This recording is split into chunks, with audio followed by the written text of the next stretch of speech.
Une voiture hélicoptère. Oui, vous avez bien entendu, on connaît les voitures amphibies, ça on en voit peut-être un peu plus souvent, mais des voitures hélicoptères, ça reste quand même ultra rare. C'est peut-être plus cher aussi, c'est pour ça. Il n'y a pas tout le monde non plus qui sait piloter un hélicoptère, alors qu'un bateau, bon, c'est un peu plus commun. C'est peut-être aussi un peu plus cher, du coup, 500 000 € pour cette voiture hélico. On va l'appeler la Vohélico, je sais pas trop comment on va l'appeler. 500 000 €, 90 exemplaires, c'est hollandais. Elle a 3 roues et elle est vraiment très aérodynamique pour s'envoler. Regardez ça, il y a 2 places dedans, hein. C'est un hélico à 2 places en gros, ou à 2 faces, ça fait vraiment bizarre. Je pense qu'on doit quand même être un petit peu serré dedans. Je sais pas ce que vous en pensez. Et on va la voir partir. Elle vient de démarrer. Je devrais dire elle vient de démarrer la voiture ou il vient de démarrer l'hélico? Non, quand même la voiture, parce qu'ils n'ont pas fait tourner les hélices qui sont là sur le toit, pliées. Échappement ici.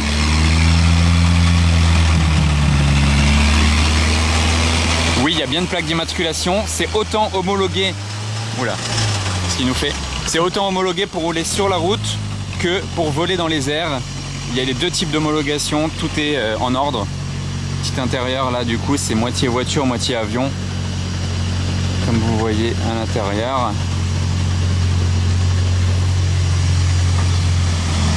Impressionnant.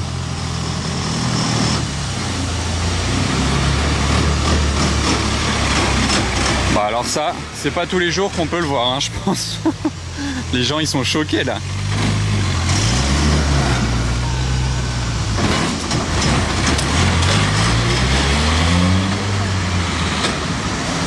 Le délire. Et le nom, ouais, je vous ai pas donné le nom, c'est une PAL V Liberty. C'est tellement improbable. On dirait une soucoupe volante quand même. Très futuriste, hein. Alors quand même, je m'en remets pas de voir ça, hein. Ah.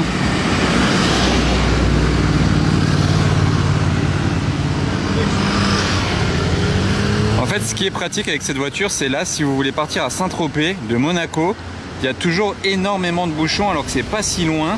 Et il y en a pour plus de 2 heures de route, vraiment 2h30 de route. Alors que si vous faites en mode hélicoptère, vous en aurez pourquoi 30 minutes au lieu de 2h30. Et en plus de ça, vous aurez la voiture sur place. Donc pour ce genre de journée Monaco-Saint-Tropez, c'est hyper pratique. Là, on a 2 Porsche Turbo qui se croisent. Là, c'est chaud les amis. Je me retrouve encore derrière une Pagani Utopia. Par pur hasard. Alors que la dernière fois, je me suis retrouvé derrière une Pagani Utopia verte. Bah là, ouais, c'est étrange, hein, elle est large, hein. Pagani Utopia, tout en carbone apparent, elle est passée devant moi au rond-point là, juste au-dessus sur la voie rapide. J'ai été choqué, vraiment là, je suis allé terminer ma journée, tranquille. Utopia, normal. Mais vraiment, waouh.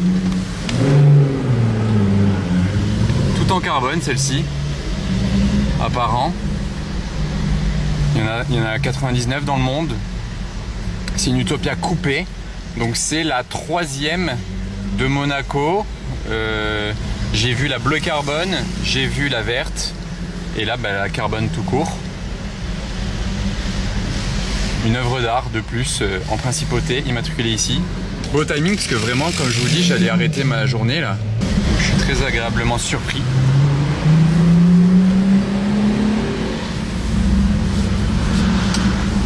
Pour vous dire, tellement je pensais ne plus rien voir ce soir, j'allais ranger ma caméra carrément. Je me suis dit bon allez, je la range pas tout de suite, je la laisse sur le siège passager.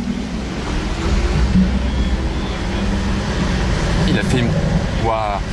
Il a fait une petite accélération là, il avait fait un rétrogradage. Je sais pas si vous avez entendu, il y a eu des petits retours et tout, c'est vraiment très léger, très subtil comme bruit. Très aseptisé, hein. Je vous l'ai dit l'autre fois quand je roulais déjà derrière la verte. Allez, il va peut-être accélérer un peu.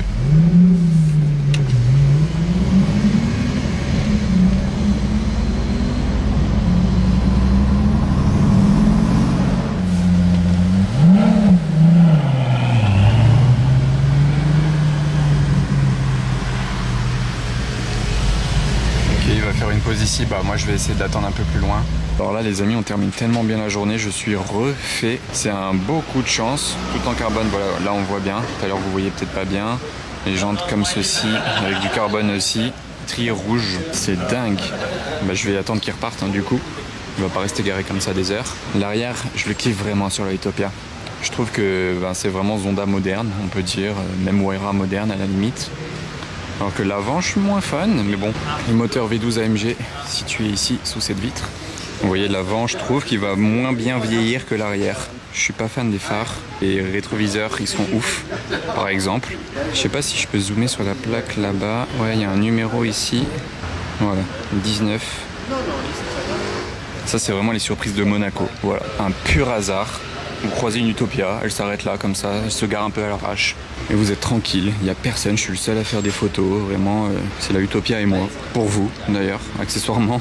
Je suis pas si tout seul que ça en fait. C'est vraiment une œuvre d'art. Regardez le toit, il est vitré. L'intérieur, il est en cuir bordeaux avec les sangles ici assorties. À cet emplacement-là, vous pouvez mettre des bagages, mais vraiment en carbone du début à la fin.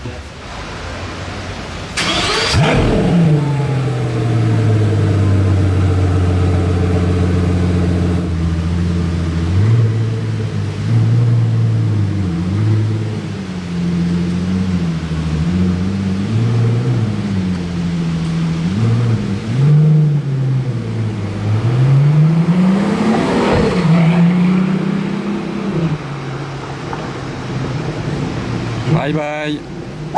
C'était bien sympa, échappement en titane et c'est une option à 70 000 €.